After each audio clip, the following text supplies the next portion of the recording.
Deputado Osmar, bom dia ao senhor, como vai o senhor?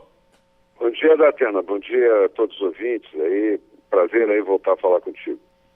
Bom, o senhor esteve no centro, no epicentro, não foi da crise da pandemia, foi no epicentro das notícias todas de que o senhor poderia ocupar ontem mesmo já o caso do ministro Mandetta. A pergunta básica é se o senhor esteve ontem com o presidente Jair Bolsonaro, o que foi discutido com o presidente Jair Bolsonaro se o senhor esteve realmente com o presidente Jair Bolsonaro e essa reunião teria sido antes da reunião dele com o próprio Mandetta e com os ministros todos lá em Brasília. Pois não, Osmar?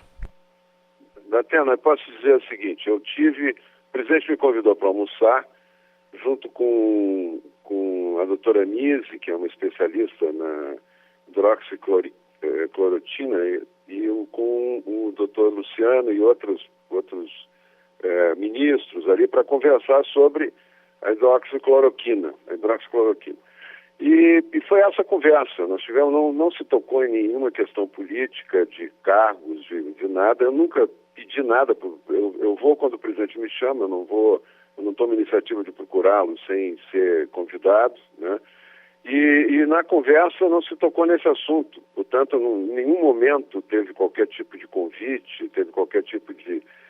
Se comentou alguma questão em relação ao Ministério da Saúde. Então, teve muita especulação, eu acho que pelo fato de ter ido almoçar lá com ele, entendeu? Mas não teve nada a ver com... Não houve uma discussão sobre nenhuma outra mudança de governo nem nada. Então, eu acho que... Só queria aproveitar, eu não falei isso em público ainda, queria aproveitar o teu programa, essa audiência fantástica que tu tem, para dizer isso, né? Não houve nenhum convite, não houve nada.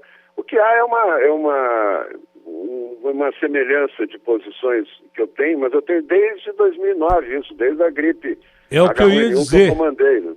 É o que eu ia dizer, porque ontem eu rodei parte da entrevista que nós fizemos há algum tempo aqui, em que as suas posições são bem parecidas com a do presidente Jair Bolsonaro. Se não são parecidas, são quase que iguais, né?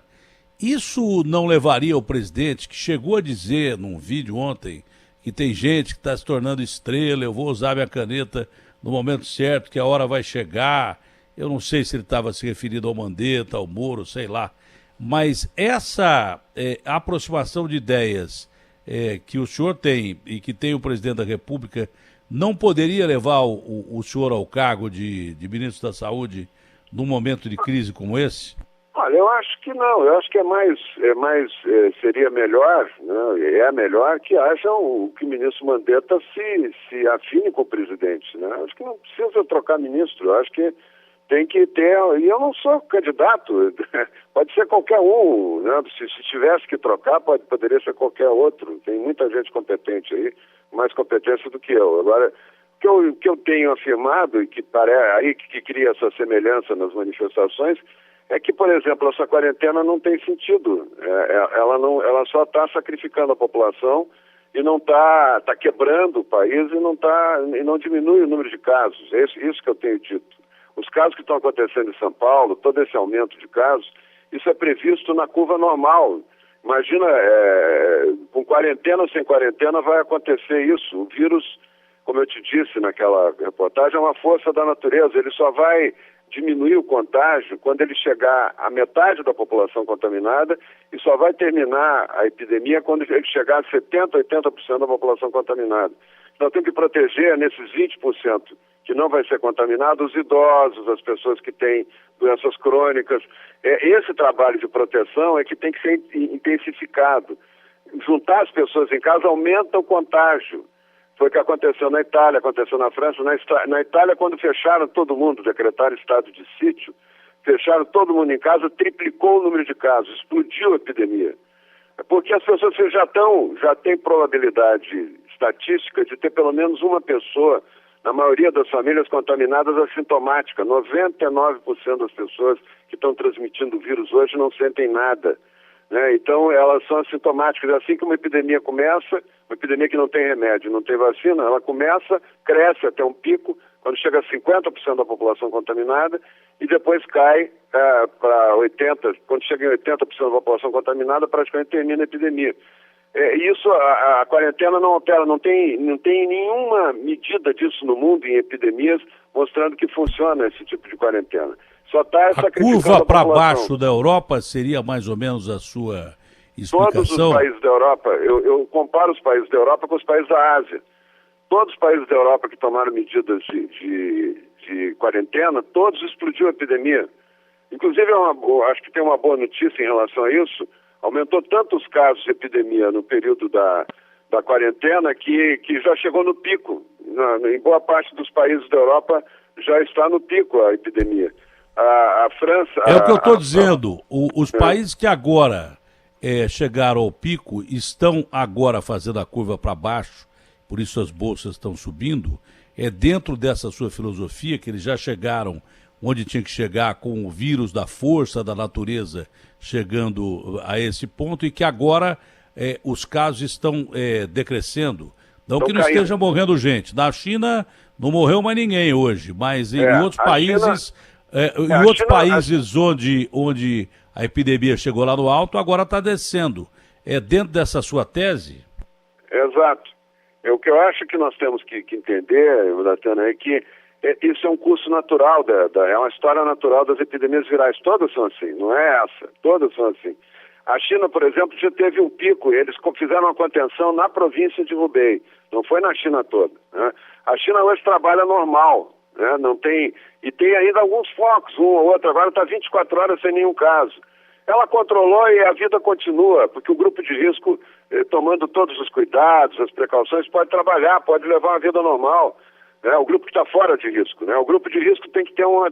Aí sim, está faltando testagem, eu concordo com quem me antecedeu na entrevista, tem que testar quem tem contato com idosos. Os asilos, todas as pessoas que trabalham com idosos têm que ser testadas toda semana. Né? Tem que ter uma atenção especial para esse grupo de risco em asilos, as pessoas que são deficientes mentais, físicas, que ficam acamadas. Tudo isso é um grupo de risco enorme, que se o vírus entrar nesse ambiente sem controle, ele faz um estrago enorme, né? Então, é isso que está faltando, focar no grupo de risco, né? Porque o vírus não há nenhuma força humana, nenhum estudo teórico, esse estudo que manda achatar a curva para poder comportar o equipamento hospitalar, poder dar conta do recado, isso é muito bonita a teoria, na prática não existe. Vai ser a demanda, vai ter o pico, vai cair, vai depender da quantidade de vírus circulando. São Paulo e Rio tem mais vírus circulando. Acho que até que a epidemia começou sem as pessoas se darem conta antes do carnaval, e com o fluxo de turistas aumentou a circulação do vírus. O Ceará, que tem um fluxo grande de turistas italianos, são esses lugares que têm mais casos no Brasil, onde está circulando mais o vírus. Aí tem que ter um tratamento diferenciado, eu entendo, mas não a quarentena no Brasil todo, a quarentena geral e restrita, como está sendo feita há 20 e tantos dias, não evitou que a epidemia chegasse onde chegou. Está subindo, que nem um foguete, né? O número de casos todo dia. Não está achatando curva nenhuma de contágio, está subindo. Então nós temos que trabalhar, é muito fácil a pessoa pegar carona no medo, né? Dizer, não, tá muito grave, vamos fechar tudo. Mas isso não resolve. Se resolver isso, fechar a escola, aumenta o contágio, não diminui. Fechar lojas e tal. Vai no supermercado aqui, Datena, tem mais gente que no shopping hoje aqui em Brasília, no supermercado. Sem máscara, sem nada, só a menina que cuida lá do caixa com a máscara. Por que isso não pode ter na loja, as pessoas tomando cuidado de higiene, no shopping, botando a máscara, tomando as medidas protetivas? Por que não pode? Isso protege a economia. Não estou dizendo que a vida é mais importante que a economia é mais importante que a vida. Eu estou dizendo que não diminui um caso essa quarentena.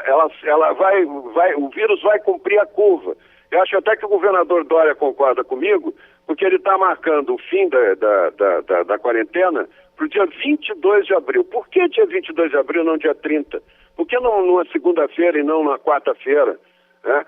Porque eles, todas as previsões que tem da curva natural, que não depende da quarentena, chega ao pico no dia 21, 22, deve chegar no pico, e começa a cair. E aí pode ter um discurso fácil, se eu não tivesse tomado todas essas medidas, não teria começado a cair o número de casos. Essa previsão do Ministério da Saúde que vai subir só o pico se atinge em junho e termina a epidemia em setembro, isso não vai acontecer. Na maioria dos países da Europa já está acontecendo a queda né? Os Estados Unidos começou a cair há 2 dias atrás. A Inglaterra começa a cair hoje, a França, a Alemanha está caindo, a Noruega está caindo, a Suécia está caindo. Já está desabando a curva, entendeu? E no Brasil se atinge o pico no máximo em 2 semanas, até menos. Então eu acho que é isso que nós temos que nos basear na ciência, fazer esse acompanhamento e proteger o grupo de risco e não assustar a população. Porque a mortalidade que vai ter dessa epidemia não vai ser 1 milhão, como estão dizendo alguns seguidores aí do pessoal do Imperial College, não vai ser 500 mil, nem 140 mil, como eu vi de um técnico do Ministério da Saúde. Vai morrer menos gente dessa epidemia, né, do que morre todos os anos de gripe sazonal, né. A mortalidade é baixa, né, vai ser baixa, mesmo com toda essa dificuldade que está tendo São Paulo, porque São Paulo é o epicentro da epidemia. No resto do Brasil não está acontecendo isso, né? No resto do Brasil tem leite sobrando, as leites de UTI não Qual é a lotadas, sua previsão, né? se é que pode ser feita uma previsão, você acha que independe de quarentena, a curva vai ser feita? Vai morrer mais gente e vai ser internada mais gente. Qual é a sua previsão, por exemplo, para São Paulo, Ceará, Rio de Janeiro, que são os casos mais graves? Parece que Manaus está com hospitais já em colapso, Minas Gerais, enfim. Qual é a sua previsão aqui para essa região onde está sendo feita a quarentena? São Paulo, por exemplo, o Osmar? Vai seguir o ritmo da história natural da epidemia, com quarentena ou sem quarentena. Vai chegar o pico, eu estou te dizendo, Sim, mas dá para prever o número de mortes ou não? Dá para prever o número de mortes? Não dá para... o que eu posso te dizer é o seguinte, fazendo a taxa de mortalidade, se tu pegar hoje a letalidade, que é o número de mortos por casos diagnosticados, tu vai achar que ela está alta, que ela deve estar 5% no Brasil. Mas isso é porque está fazendo pouco o teste, né? Está tendo muito caso positivo sem ser testado. Então, menos teste, maior percentual, é isso? Quanto maior o número de testes, menor é o percentual. Então, esse percentual é de letalidade em relação aos casos, não é em relação à população. Por aí tu vai tirar uma média. A China imagina a China com 1 bilhão e 400 milhões de habitantes, teve 2 mil mortos. 2 mil, não que uma morte não seja uma tragédia, né? A vida é mais importante que tudo, mas a epidemia tem esse efeito, né? Olha, 2 mil mortos e 1 bilhão e 400 milhões de habitantes, vamos combinar, né? 3 mil mortos que teve lá, não chegou a 3 mil, acho, 3, por aí, né? O Brasil tem as suas fragilidades, o Brasil tem as suas dificuldades, mas o que está aparecendo é que vai ser por exemplo, no Rio Grande do Sul, no inverno, morrem em torno de 1.000 pessoas. Todo inverno, faça o que se fizer, tem 1.000 pessoas morrem na gripe sazonal. 1.000 pessoas, e os velhinhos, as pessoas mais idosas, né? No Rio Grande do Sul vai morrer menos gente de coronavírus do que morre na gripe sazonal. Né? Tudo está indicando, lá até pela evolução, como está ocorrendo. São Paulo é que vai ser o maior problema, porque São Paulo é epicentro. Então tem que fazer aí uma avaliação. O que tem de gripe sazonal, fazer alguma comparação para acalmar a população. Não vai acabar o mundo, não vai ser a pior epidemia do mundo. Eu acho que o H1N1, contando todas as mortes que ele já causou no Brasil, ele causou mais mortes do que o coronavírus vai causar. Né? Eu acho que isso que ele tem vacina. O coronavírus ainda não tem vacina. Mas então eu acho que nós temos que dizer para a população, esse negócio de botar a população enfiada dentro de casa, que fica em casa, eu sei que o secretário aí discorda de mim, então não tem problema, é um debate que eu estou fazendo científico. Não tem nenhuma comprovação no mundo que funciona isso. Nenhuma.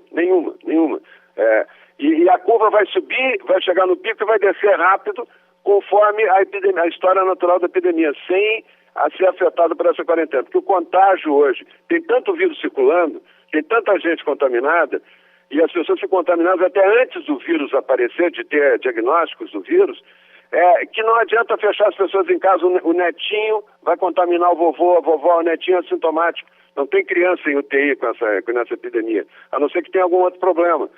Os jovens abaixo de 50 anos são poucos, são poucos jovens a população abaixo de 50 anos que não tenha outro problema de saúde, que esteja abaixado em UTI ou que esteja abaixado em hospital. A grande maioria, a imensa maioria é acima de 70 anos, né? Então é esse grupo que tem que ser protegido. As demais pessoas podem lavar as mãos, tomar as medidas de higiene, fazer as medidas mais avançadas ainda, mais extremas do que se toma em supermercado, nas lojas do shopping, e tudo pode funcionar. O bar pode funcionar se pode limpar a mesa toda hora, higienizar a mesa, né? Se tiver lavar a mão ou álcool gel na entrada e na saída, isso não diminui, não aumenta o número de óbitos, nem de doentes. Essas pessoas, inclusive a grande maioria, já está imunizada, inclusive. Nós estamos chegando perto do pico. Já tem uma imunidade de rebanho no Brasil aí, já tem alguns milhões de pessoas imunes sem sentir nada, né? 99% das pessoas que pegam o vírus em qualquer lugar do mundo não sentem nada. Por isso que o vírus se transmite com tanta velocidade. Então, eu acho que é esse conhecimento e essa análise, não ficar se baseando na construção teórica lá. Sabe o que propôs o sujeito que propõe essa quarentena aí? É o Neil Ferguson lá, que influenciou o Trump, que influenciou muita gente. Ele disse que tem que ficar no mínimo 5 meses em quarentena. E disse mais, o ideal é que faça a supressão 18 meses em quarentena, até encontrar vacina, porque essa epidemia é muito grave. Então, ele partiu de um princípio errado, ele fez contas erradas e está fazendo com que o mundo todo cometa um erro. O mundo todo não, a Europa, a Ásia não está cometendo esse erro. A Ásia está levando a vida normal. Na Coreia eles estão testando todo mundo e tem uma mortalidade baixíssima e a vida continua. No Japão agora estão discutindo se fecha ou não fecha, mas o Japão não fechou até agora. A vida está normal no Japão, né? É isso, e não tem a mortalidade dos Estados Unidos, não tem a mortalidade da Itália, não tem a mortalidade da Espanha. O Japão decretou estado de emergência. O Japão decretou estado de emergência. Sim, decretou estado de emergência porque aumentou o número de casos em Tóquio, né? Tudo bem, eu acho que aí é um acompanhamento que se faz. Mas até agora, desde o início da epidemia, o Japão estava levando a vida normal. E fora de Tóquio não tem aumento de casos, né? Então é uma questão de se avaliar. Osmar, como nós estamos em transmissão agora, não só com todo o sistema Bandeirantes de comunicação, mas com o site UOL, a pergunta que eu tinha feito antes eu vou repetir, porque não estava ainda no UOL. Se na reunião que você teve com o presidente Jair Bolsonaro ontem, antes da reunião com o ministro Mandetta e os ministros, o senhor não recebeu o convite do presidente para ser ministro da Saúde, é isso, né? Não recebi nenhum convite. Eu fui convidado pelo presidente a ir almoçar com ele e discutir a hidroxicloroquina lá. Essa foi a discussão que nós tivemos, né? E aí o bicho está pegando. Porque eu fiz uma entrevista com o Davi ontem, e com o Davi Uip, né, que já está praticamente recuperado. E o Davi Uip, eu perguntei para ele assim, o senhor usou a hidroxicloroquina com azitromicina? Cloroquina, hidroxicloroquina. É porque eu leio muito o Le Parisien, eles falam cloroquine. Né? Aliás, quem botou o ovo em pé foi o Didier Arthur, que usou a hidroxicloroquina, que é um medicamento antigo de 1933, aperfeiçoado. Era a cloroquina, foi aperfeiçoado acho que em 56, e aí ficou mais tênue, e aí você mistura com a azitromicina, segundo o Didier Arthur, por isso que eu leio muito o Le Parisien. Eu ouvi isso aí muito antes que muita gente, porque eu li no jornal francês lá, que tinha um cara que era dito como maluco e que é um grande virologista, foi o primeiro cara a estudar vírus grandes e tal, e tem 800 caras trabalhando com ele. Ele pegou essa pesquisa que havia sendo feita na China e adicionou a hidroxi à azitromicina. E recebeu ligações do Trump, recebeu ligações do Boris Johnson, que está internado, e daí por diante. Então, não foi à toa. Sobre a hidroxi e a azitromicina, ou sei lá o quê, e com a doutora Dilce, que eu já entrevistei aqui também, o que é que foi discutido com o presidente Jair Bolsonaro? Porque está a maior dúvida se o Davi Uip usou ou não usou a hidroxicloroquina. Eu tenho certeza que ele usou. A resposta que ele não deu, ele falou assim, eu não posso revelar os protocolos. E eu não vou revelar as minhas fontes, mas ele é meu médico, mas ele nunca respondeu isso para mim. Se tivesse respondido, eu falaria que ele teria dito para mim, mas ele não disse para mim. mas eu tenho certeza que ele usou. Não só ele, como outros médicos importantes usaram também. Porque numa hora dessa aí, o cara toma até o que precisar para sair do bicho. É esse o problema, é essa a questão. Se tu não tem remédio, né, e tem um experimental, por que não experimentar, né? Foi o que o Didier Arthur falou, que é imoral, se não tem nada, de repente eu tenho uma pesquisa aqui que está dizendo que está dando certo, por que você não vai usar? Pois é, eu acho que falta completar aí uma série de testagens, mas pode ter autorização do paciente para o uso na experimental. O paciente autoriza, né? E eu acho que isso, hoje está autorizado, já tem protocolo para quem está na UTI, usar essa medicação, né, a hidroxicloroquina. Mas tem, o Ministério, pelo que eu tenho informação, vai autorizar para pacientes que internam o hospital, não é só para quem vai para a UTI. Para não chegar na UTI, né? Para não chegar na UTI.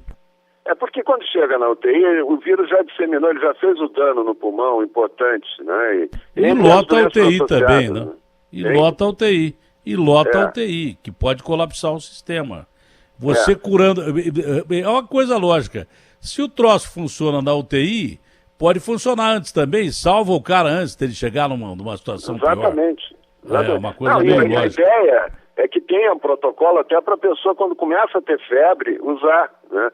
Que é o que o presidente quer. O presidente acha que não custa nada. Com acompanhamento médico, isso, né? claro, né? Com acompanhamento médico. Ninguém pode sair usando isso aí, como qualquer remédio, até aspirina. Bom, Osmar, acho que... o médico receita com autorização do paciente e ele usa. Se começou a febre, já usa. E aí se faz agora, é isso que está, esse acompanhamento é que tem que ser feito agora. Está se fazendo acompanhamento de doente internado e tal. O Ministério está flexibilizando, está ampliando para o doente internado, tá? Eu acho que é correto. Mas é tudo, ainda é uma coisa experimental, mas pode dar resultado, por que não? Tem outra coisa melhor? Não tem, né? Então vamos usar essa. E lá nos Estados Unidos, eu acho que o mais promissor é um protocolo que está sendo feito, se eu não me engano, em Nevada, lá nos Estados Unidos, que eles estão fazendo um coquetel, como tem para AIDS, de antivirais, eles estão fazendo um coquetel lá e estão experimentando. Eles devem publicar essa semana, no início da semana que vem, o resultado, que eu acho que é muito promissor também. Mas é isso, usa, não tem remédio. As coisas pioram rapidamente quando chega a determinado ponto. Vamos experimentar o remédio, vamos ver o que dá. Eu acho que não... mas causa arritmia, causa problema no fígado. Mas isso é muito raro. Se tu usar o remédio 4, 5 dias, o risco é pequeno. Os militares que estão na Amazônia tomam hidroxicloroquina, eles tomam todos os dias, um ano, o tempo que eles ficam lá fazendo serviço militar, fazendo o trabalho deles como militares. Né? As pessoas que têm doenças autoimunes, como lúpus eritematoso, artrite reumatoide, eles tomam todo dia esse medicamento. Por que eles não podem... por que não pode experimentar 5 dias numa pessoa que está começando a ter febre e positivo para o coronavírus? Então, eu concordo com o presidente está certo nisso aí. Ele está querendo disponibilizar isso para as pessoas. Ok. Osmar, muito obrigado mais uma vez pela entrevista e um abraço grande. Disponha, um grande abraço aí, Datena. Um grande abraço a todos.